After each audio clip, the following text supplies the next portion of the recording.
How's it going out there, folks? Welcome back here to a Monday. Start of the work week is upon us here. 12:16 p.m. California time, December 30th, 2024. One more day, and we're entering into a new year, 2025. Can't wait to see what's in store here for next year. Should be a good one. Latest activity here on the Earthquake 3D Globe shows a 1.2 into the California area. Hawaii seen a little bit of larger movement this morning. We're actually late I believe it was early this morning here, a 4.3 coming into the area of Pahala. That's well underneath the area into the plumbing systems down, the magma plumbing systems there over this hotspot area of the Pacific Plate where the source of the magma comes up from. This is just an ongoing earthquake swarm. It's been documented here since the late 60s, and periodically we see increases in earthquake activity way down there, about 19 miles or so underneath this area. And it normally leads to elevated volcanic activity eventually down the road here. So we'll have to keep an eye on that. Either way, 4.3. That earthquake was felt across the area of the Big Island, as you can see listed there on the populated areas in Hawaii. Looks like a number of earthquakes in there as well following that 4.3, 3.7. A couple other twos in there. Again, this is just a sequence of events that takes place out there in terms of, the whole process. It's a new, eventually there's going to be a new island out there as it works its way down towards the, as the Pacific Plate moves there to the northwest, the Hawaii chain island will slowly progress in this fashion here, pending the Pacific Plate doesn't get held up somewhere else and then alters the movement of the Pacific Plate like it has done in the past there, as you can see here on the map. It hasn't always been, in this general fashion. It's altered. So it could zigzag south, it could be north, you just never know. But of course, all that takes a lot of time, right? Lots and lots of time. Hawaii volcano activity. Let's see what we got as far as the eruption stage goes. I believe we're still in the active status, as you can see right here in the latest imagery there of the West Caldera, right up against the crater wall of Lava Lake there at Kilauea Volcano. This is actually a lot bigger than it looks here. These are actually, I believe, trees up here. So as you can see, that's fairly significant still. Seen some fountaining and whatnot, and all that's just continuing to downslope a little bit and fill up the Lava Lake area of Kilauea Volcano. As you can see, over the last few years, it's filled it up quite nicely. Got a little ways to go before topping off and then eventually spilling over. That's if it does take that route. Earthquake activity here overnight. Aside from that, let's see what we got for the largest earthquake here after midnight. That's going to be this one, a 4.8. Aside from that, most of the movement there in the 5 range from yesterday. So not a whole lot of renewed, a larger event taking place here as of right now.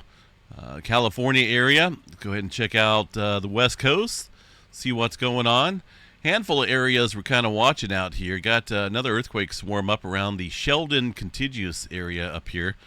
This is some older volcanic activity. I was up here a few years back just investigating a decent earthquake swarm. We're talking about hundreds of earthquakes there on one of the days back in 2000. Oh, it was 2015 or 2016, somewhere around there. And eventually that died off. Periodically, we get these earthquake swarms kicking up. Looks like we got a little one stirring up here in the last 24 hours. Of some various magnitudes out there in that same region. Nothing new to report there across the Pacific Northwest. This earthquake from yesterday right at the Cascadia subduction zone. A couple more quakes here this morning in northern Cal, 2.8 and a 1.5. Nothing big going on there for now. Still seeing a lot of activity across western Nevada here, specifically that 5.7 region. Or where that 5.7 struck here a couple weeks back. That was a decent-sized earthquake. Continuing to see aftershock sequences there. The Bay Area of Northern California, aside from the Clear Lake volcanic field here, that's geothermal operations. Not too much happening. One earthquake from yesterday on the Hayward Fault. Little 2.1. Nothing, like I say, nothing major going on here yet. For Southern Cal, as you can see here, looks like any typical day here across the southern portion of the state with a lot of microquake activity, but really nothing of any abnormal movement.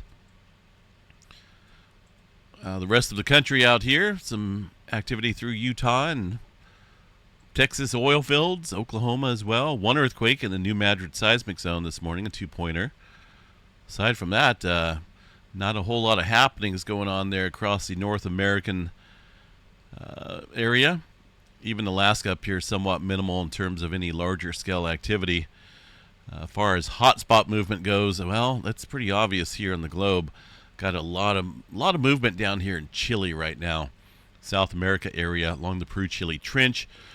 A handful, well, maybe more than a handful of earthquake activity down here in a little specific region right around the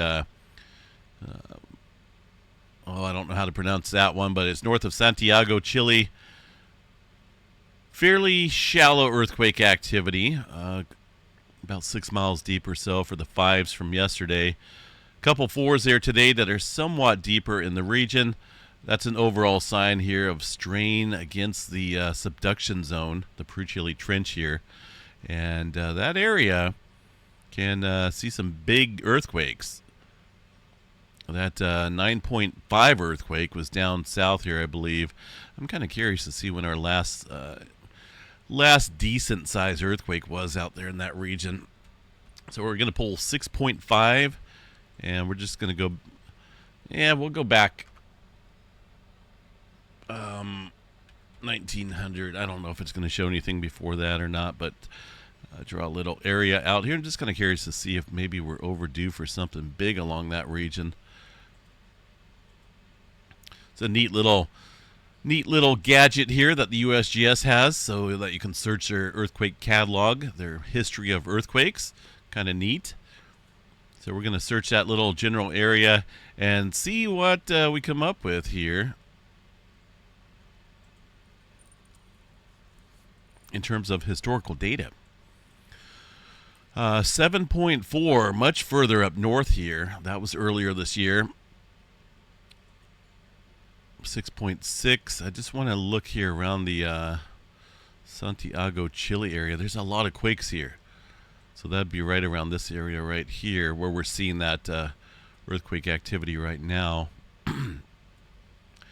2023, 6.5, 2020. Bunch of 6s, some 7s there, 8.3. That's kind of north of the Santiago, Chile area where we're seeing that swarming right now. That was 2015 for the 8-pointer. You know, the entire subduction zone out there is it's a very hefty area of built-up strain. One of the more lengthier subduction zones. I don't know which one may be the largest, if it's the Aleutian Trench here or if it's the Peru-Chile Trench. It could be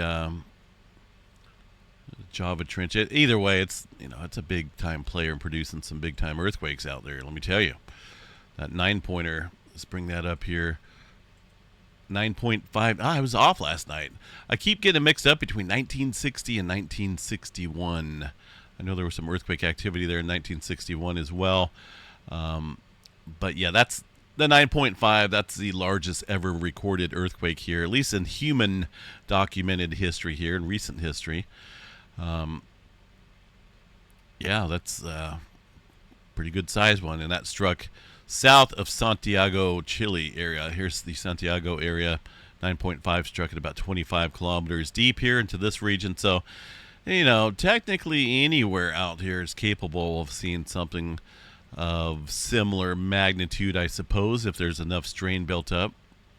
That was a big earthquake, a subsequent tsunami as well. So got to watch for little areas of interest, in terms of elevated movement, because that could be signaling something here in the near future for larger scale activity. We'll definitely watch that. It's been an active region here recently. Aside from that, let's see what else we got here on the globe. Middle America Trench pretty active up here as well. Kuril-Kamchatka Trench, one earthquake from early this morning, a 4.3. Aside from that, typical crunch zone out there around the Philippines and Indonesia Islands area. Seeing some movement. New Zealand a little bit more active down here today as well with some threes stirring up out there. No big earthquake activity there for now. And, of course, a return of deeper movement there across the Tonga Trench. Going to be a pair of earthquakes right here. 4.6 and a 4.8, all below 300 miles deep there into that subduction zone. So just active. But, we're pretty much always active out here, right, in terms of plate tectonics. I mean, just today alone in the last 24 hours, and that doesn't include all the smaller quakes here. If you account for, this many earthquakes here along the plate boundary, and the USGS covers it, and you have to pretty much assume that other plate boundaries are seeing similar amount of smaller earthquake activity. So, put that amount all around the plate boundaries of the world, and we'd have thousands of earthquakes going off today. It's just always in constant movement. What the USGS is showing is 230 earthquakes in the last 24 hours. And, of course, they don't account for those smaller quakes that, pop around various areas of the plate boundary. So we're always in motion out here, folks. May not feel like it, but the plates are always moving out here, slowly but surely. As far as anything major across the Ethiopia area yet, nothing major going on. Still got that decent earthquake swarm out here in the rift boundary. The last earthquake of 4.6 earlier this morning. Still just keeping an eye on it. It could eventually lead to some volcanic activity out here. There's a number of volcanoes there across that area. Due to the spreading continental boundary there, just a rift boundary, the Great Rift Valley here. Interesting area nonetheless, but that's showing some activity quite a bit there. The Atlantic Ocean, not a whole lot happening out here for now. I think tonight's big story, probably going to be some auroras out there. Looking probable. We'll see how this plays out, right? They're forecasting up to a G3 class storm tonight. That could linger into tomorrow night as well. Here's tonight's aurora forecast here. The red line being the maximum view line. If you look out on the northern horizon here, this is not overhead, but this is going to be the view line. You'll have to look to the north. Overhead aurora activity there in the red and some of the green. But we'll see how this plays out. It is expected to go up to a 7 around 09 to 12 UTC time here. So that's probably going to be 09 to 012. So that's definitely late tonight, early tomorrow morning. Maybe light by then, but good possibility here. I've seen some auroras. One of the more better shots of seeing something, I think, compared to the last couple near misses. So get out there if you got clear skies. Again, that could linger into tomorrow night. Definitely been popping here with some flaring activity. Man, it is sizzling. Look at that. Very unstable sunspots with a lot of spikiness there. Almost a consistent M-flare event. So, that's pretty active. That's a very active sun right now in terms of the sunspots. Seen a number of M-flares here. I don't even know. It's maybe too numerous to count here in the last 48 hours or so. I got to remember, M-flare category is going to start right here. X is right here, which we've seen 2 of them in the last 48 hours. But the M-flares, there's, probably a good 15 or 20 of them. And that's a decent amount of flaring activity here from the sun right now. A look at the visible disk showing some active regions out here on the western limb that's been popping with some M-flare activity as well. We do have a number of sunspots here. Watch this region. It is getting, a little bit of activity. We'll see how this plays out. Again, that could linger into tomorrow night. pretty much squared, lined up here with the Earth-directed view. It's got a little center disk type of structure to it as well. Not way up north, not way down south here of the Earth-Sun plane. So that could spell some trouble if we get some larger X-flare activity and subsequent CME from that sunspot area. Definitely worth watching. It's going to be 3939 and 3941, which is more over this way.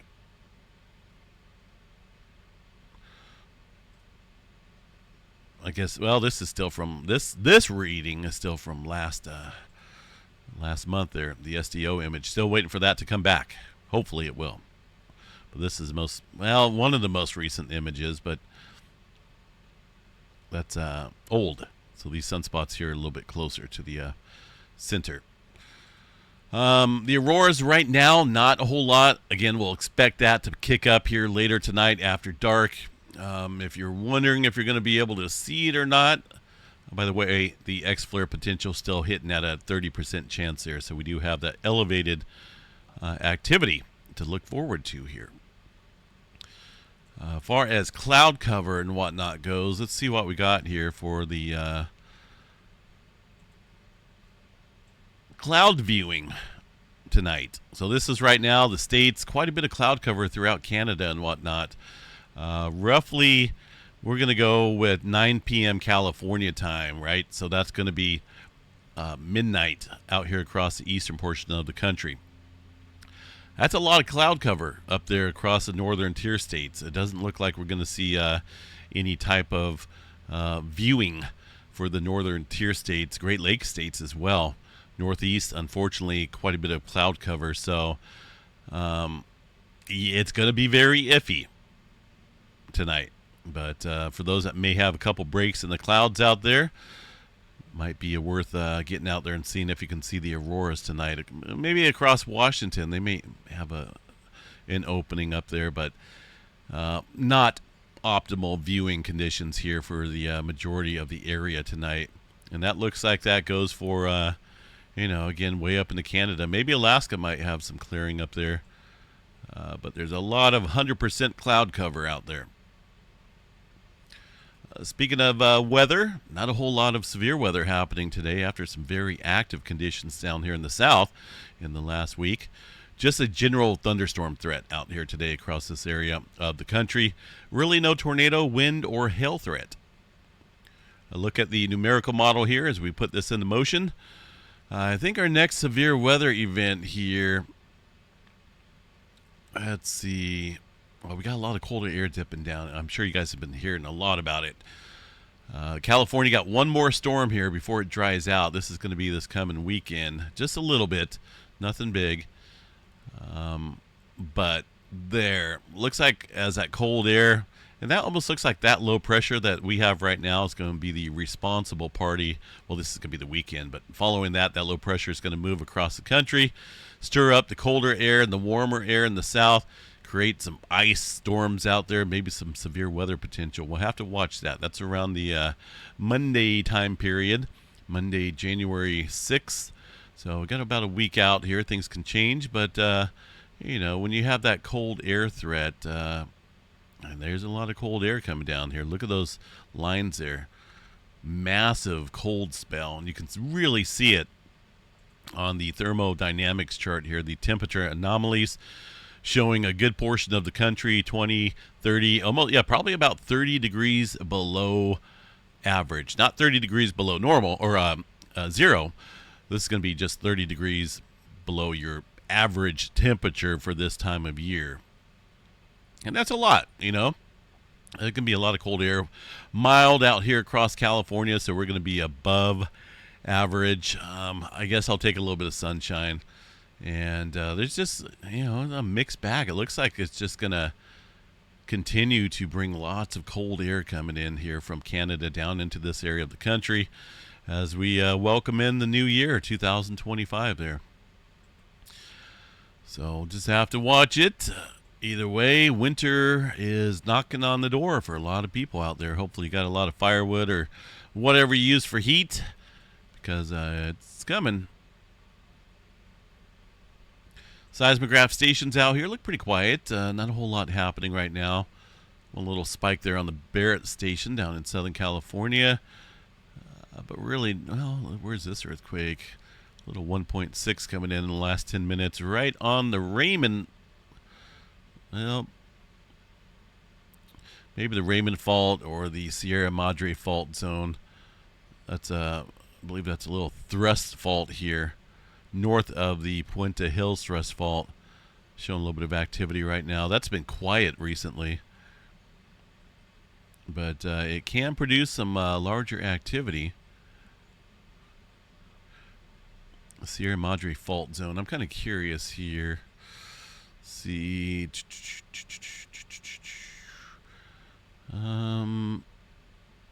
Where's my...